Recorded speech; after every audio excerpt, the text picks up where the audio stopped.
Hello and welcome back, Amanda here. Today I want to show you how I created these two simple ink blended cards. Let's get into it.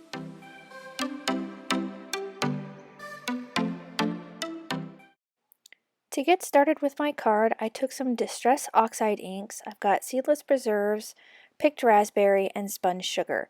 And I've got a piece of Bristol cardstock here. I am planning on cutting this down or cutting out some pieces later on, so I just decided to ink blend the entire panel. And I decided I wanted to use these Oxide inks instead of regular Distress inks because I like the way that they blend a little bit better, especially with these bigger panels. And I had seen on Christina Warner's YouTube channel some of her ink blending combinations with some Oxide inks, so I thought I'd give this one a try.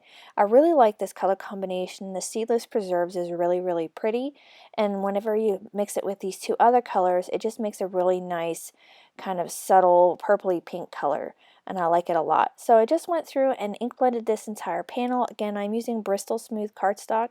I feel like this is a better cardstock to use when you're doing ink blending because the ink just glides across the top. Now, because this ink is more of a pigment instead of a dye ink, it will take longer to dry, so just keep that in mind when you're doing this ink blending. And I did practice this beforehand because I haven't had a lot of experience with these Oxide inks. I'm still practicing with them, so trying out different color combinations. I really recommend Christina Warner's ink blending combination videos. She's got a whole bunch of them, and just try out different combinations. You'll find some that you like, and it really helps you practice.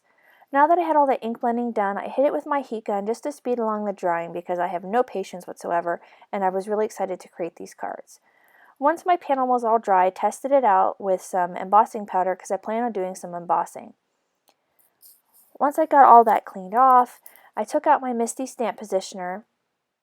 Now you could easily do this with acrylic blocks or anything that you like, and you can use any stamp that you like. I am using the Rose Garden from MFT, and I'm going to, again, do some heat embossing.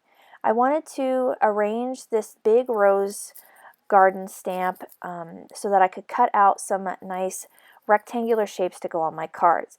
I'm just prepping the panel with some anti-static powder, and I'm going to be using my Versamark ink. This is a nice sticky ink for embossing because it sets on the paper and leaves a nice sticky surface for the embossing powder to stick to. So I'm just running my fingertips along the top of the Misty, and I didn't get a really good impression, so I went through and did a double stamping just to make sure I had everything inked up and all covered. That's why I recommend using any kind of stamp positioner. It doesn't necessarily have to be a Misty. There's lots out there on the market. Once I had that stamped, I went ahead with my embossing powder, and I'm using some Brutus Monroe Alabaster White and just spreading across the area, tapping off the excess. That's why I like to use the anti-static powder tool because it helps the embossing powder only stick to the embossing ink. It had a few areas, so I just used a dry brush to brush off the spots that I didn't want. I'm going to heat this up with my heat gun, and I'm going to go ahead and stamp my next image. I made 2 cards out of this. Now you could easily have made more than 2. You probably could have got a 3rd card out of this one, maybe going from the opposite direction from light to dark. I think that would be really neat. Or if you used a smaller stamp, get the most out of this nice big ink blended panel. So I fiddled around with the placement here, and I went ahead and stamped that next image. Same process as before, lining up where I wanted it, using the same anti-static powder tool and the same Versamark ink, and the same Brutus Monroe Alabaster White embossing powder. Get that stamped down. Again, walking my fingertips along the top to make sure I get a really good impression. I try not to press down too hard because it is a very delicate stamp, and I didn't want the lines to kind of smush out away from each other and you lose the detail on the stamp. I really enjoyed this. This was so fun. I had this idea kind of sketched out in my little sketch pad, and I was really thrilled to do this card because it was really easy. It didn't take me very long to do. I think the longest process was the ink blending. Now that I have most panels all ready to go, I am taking one of the rectangular dies from the MFT A2 Stitch STAX die set, and I'm just kind of cutting out these rectangles. Now I thought about maybe doing a circle one with the other image, but I didn't really like it too much, so I just decided to go ahead and do a rectangle as well. And I kind of shifted them a little bit so you had more of one color and then of the other, just to make them a little bit different. I've got 2 card bases here. I'm using some Neenah 110-pound cardstock and scored and folded at 5.5 to create some A2 top folding card bases. I'm just using my score pal here. Really like this tool. And there you can see we're going to have a nice border around our images. Now I'm going to work on the sentiment portion. I am taking a couple of sentiments from the Tiny Words sentiments, and I'm going to use the You're on My Mind and To the Happy Couple. I really like this design because you can use it for multiple occasions, especially with these Tiny Words sentiments from Simon Says. There's so many great ones in here that you can use, and you can really swap them out for different occasions. Like You're on My Mind is a great one for, if you're thinking about somebody or if somebody's down or something like that. And then To the Happy Couple, a wedding card. So this design can really be utilized for a variety of different occasions. So just use that Seedless Preserved Distress Oxide ink to stamp down my sentiments. I really like the Oxide inks for stamping because they are more of a pigment ink, unlike the original Distress inks. They're not so easy to stamp with these ones. They're great, and I really like that because you can really coordinate your sentiments to go along with your cards.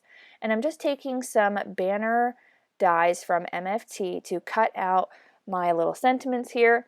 I decided to go with the longer one just to see if I wanted to trim it down or where I wanted to line it up. The next thing I wanted to do is I wanted to add just a little bit of stamping on the inside of my cards.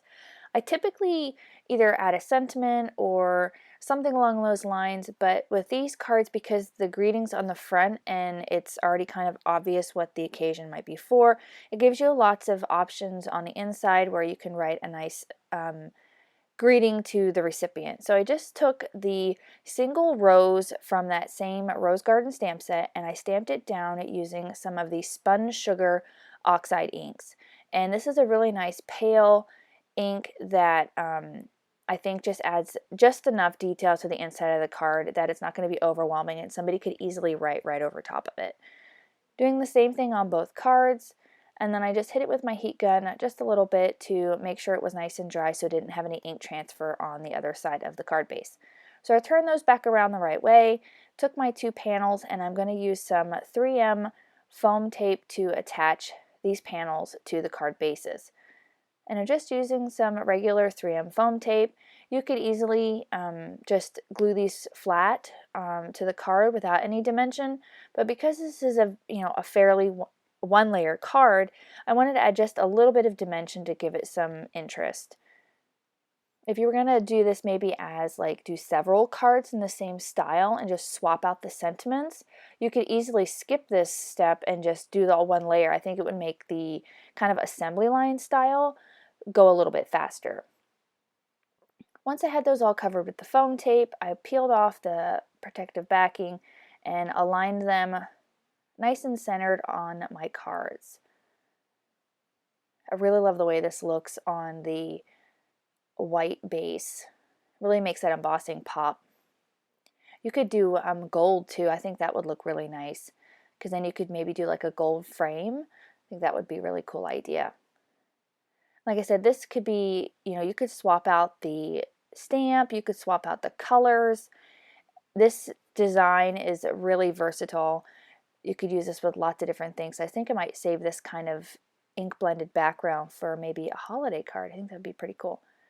So I'm just kind of eyeballing where I want to add my sentiment, and I decided that the flag ends were a bit too long, so I just decided to cut it off at an angle. I like doing this instead of doing like a flag end or a flat end because it gives it, again, some more character and interest. I'm just using some Doris 3M foam strips to pop these up as well. And I'm just going to use my T-square ruler to help me get these sentiments aligned.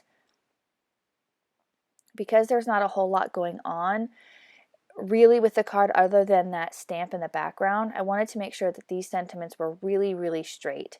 So I'm just taking that T-square ruler and lining it up along the edge of my card base and kind of lining up where I wanted this stamp or this greeting to sit. And I didn't want to have it sticking out too much. I just wanted to have it enough, and then I'm just going to cut off the excess along the edge of that colored panel with my scissors.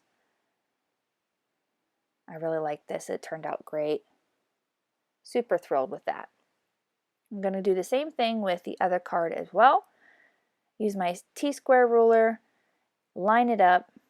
This time I lined it up with the colored panel. It doesn't really matter as long as you have a nice straight edge for that T-square ruler to set on.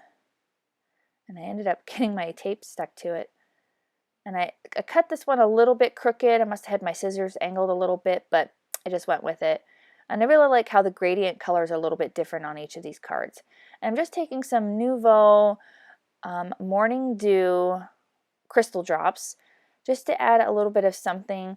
Now, because this is a liquid and these are oxide inks, you might get a little bit of a reaction underneath these crystal drops. Now, this Morning Dew, it dries clear. So I'm hoping will happen is that the color that underneath will show through those dewdrops like they're colored drops.